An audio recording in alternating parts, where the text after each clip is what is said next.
Another one of the changes that Wizards has announced that they're going to make is in an upcoming sourcebook, they will have a new way of calculating ability scores that will be detached from race. I love this. So there's always been, in some way in Dungeons & Dragons, a limit on what you can play based on your race. Originally, race was a class, and every single elf was basically a fighter wizard and was just an elf.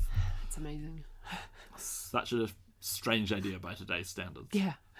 Then you had racial class restrictions where races could take classes, but they were limited to only taking certain classes and only being able to reach a certain level in those classes. Huh.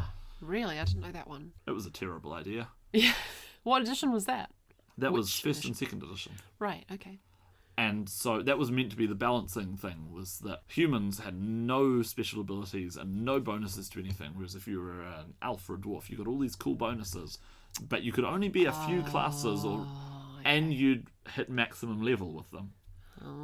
Whereas if you're a human, you could take any class and get to any level, which was utterly irrelevant if you were playing under those level caps. In third edition, they removed these restrictions, and they said that any race can play as any class.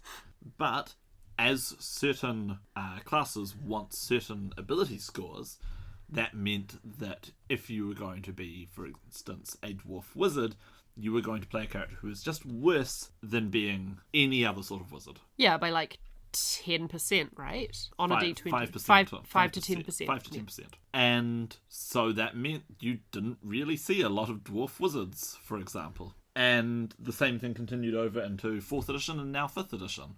And so if you have a look at a character optimization guide for a class, they'll rank which races you should be, and they will say, don't be a dwarf wizard. Don't be an elf paladin. Oh, okay. Don't be a halfling cleric. My favourite character I've ever played was a halfling cleric. Yeah. And I went into it just accepting the fact that I would be 5% less efficient than everyone else at the table. Oh, that was a good character, though. So my first reaction when I found out that they were going to take away the racial bonuses in some way was actually just excitement about this hinted at upcoming product. I'm totally into this. 5th edition has had such a slow release schedule for new products. This is implying another product in the line of Xanathar's Guide to Everything, which was one of the best books. I mean, one of the first things I wanted to play in 5th edition was a dwarf bard. So a charisma dwarf? Yes, please. But yes, this opens up the options for what you can play massively, which is wonderful. Yeah. Being able to be a halfling cleric, a dwarf bard, that's wonderful. So I get this on a design choice level, right? Like, I mean, this is the difficulty of Dungeons and Dragons using the words race and class. And I almost wonder if they have enough power in the design space of RPGs to not use those words anymore. I think Dungeons and Dragons might have gone too far with them. You reckon? That they can't. It's like the problems, do you remember the Order of the Stick comic about the word level? Yeah. What does the word level mean in Dungeons and Dragons? Yeah, sure. Yeah, they've overused that word. So yeah, that's an interesting sort of meta-gamey philosophical question I have is, could we separate the words race and class out? Because if you're going with race, their design choice to remove the racial bonuses is correct. Because if you're saying race, that means that everything is a race of the same species. Therefore, there should not be the massive differences between those stats. And let's be honest, in the way that they are portrayed in the game, and played definitely in the way that they're played on a table, an elf is just a pointy-haired human. And snooty. A snooty, Poncy, pointy-eared human. Yeah. A dwarf is just a Scottish human. Or a pirate. Or sometimes a who lives underground. But they are just certain stereotypes of humanity. Yeah.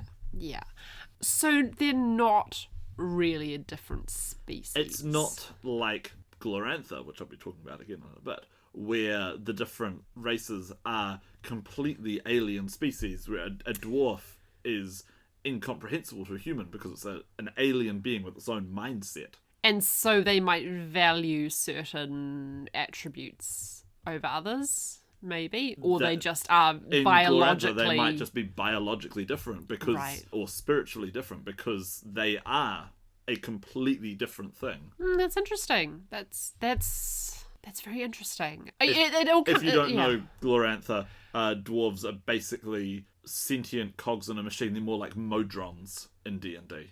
I mean, this is important, right? Because the race essentialism is one of the sort of building blocks of the current problem going on, mostly in America. But, you know, a lot of people around the world are looking at it right now. And so this is the thing that led people in New Zealand to talk about the Māori, our indigenous people, having the warrior gene.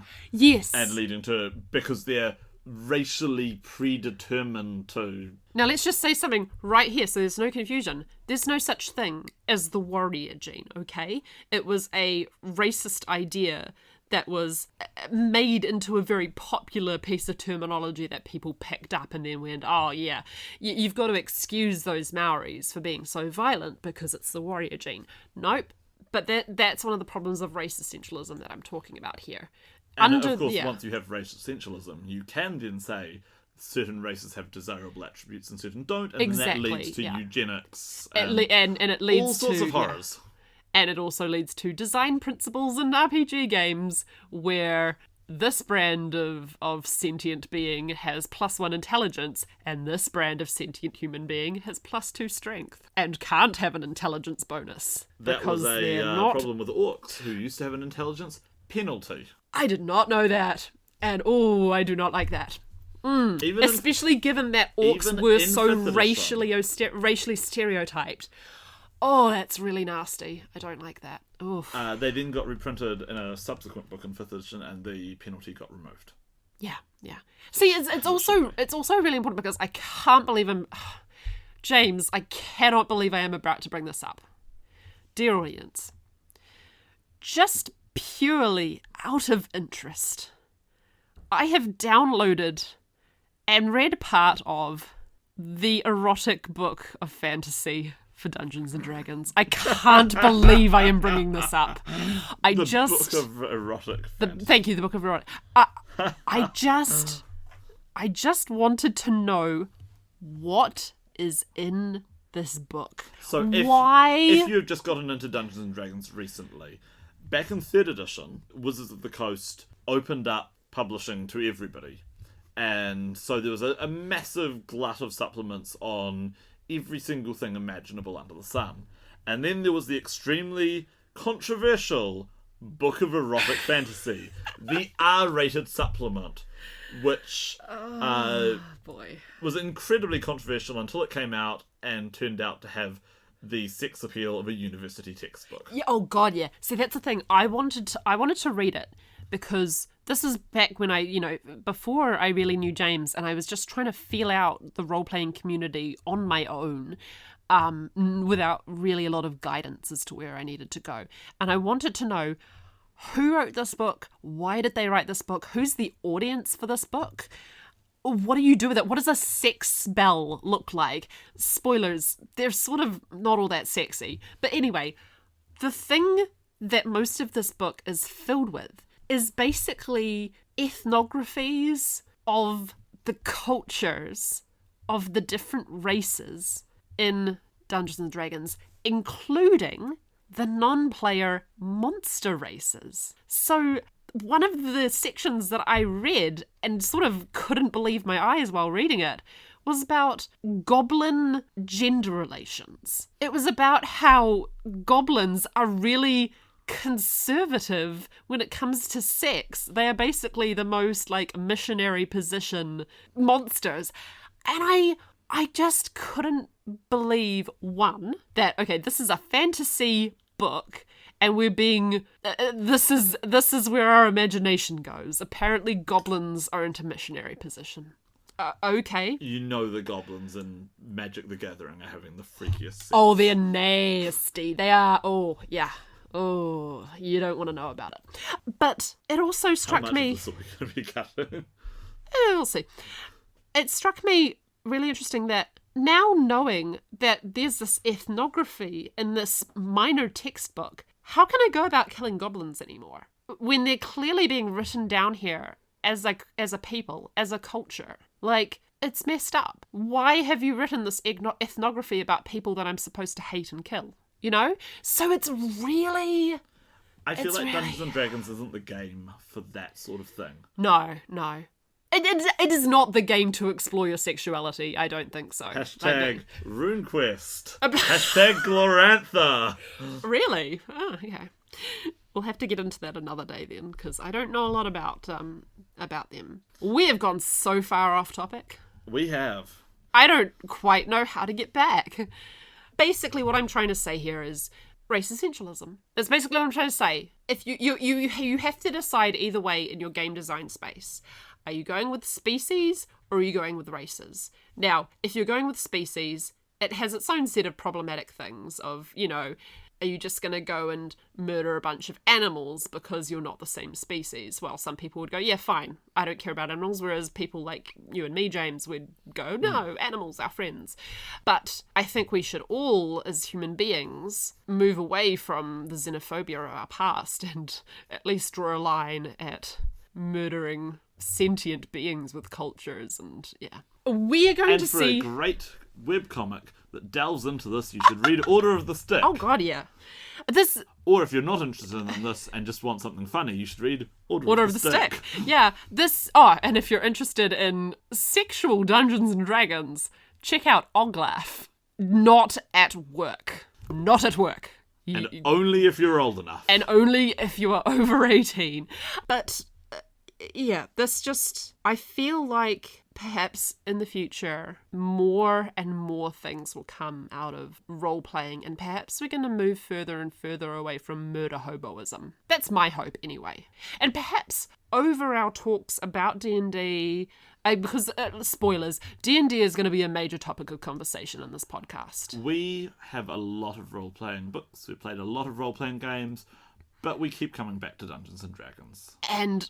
sometimes the question is why, but then sometimes the question is why. So we've got a lot of philosophical, meta-gamey stuff to talk about. We actually have Dungeons and Dragons and philosophy in this house. So I am interested to see where Dungeons and Dragons moves in the future, and I think that this specific bit of news about them changing these race-related mechanics is a good thing. I look forward to seeing what they do with this in the future. Yes. So let's talk about the other race. They've said that they've explicitly said that are going to show up again, and they're going to hire cultural experts to help them not be racist anymore. Is the Vistani, aka the magical gypsies of the 90s. Wonderful. Bringing it back to magical gypsies once more. And that is wonderful because that is Ravenloft, and that is a setting that I love. Let's not talk about Raven. We could go on for hours about Ravenloft. Perhaps we need to devote an episode to Ravenloft sometime. Maybe we need to have a Dragonlance and a Ravenloft and a... It'll be mostly you talking for the Dragonlance one, but almost entirely. You know what? I'll probably ask you questions, and yeah, cool. Nice. And I can probably say a few yikes because 90s. As far as problematic worlds go. Yeah. Yes.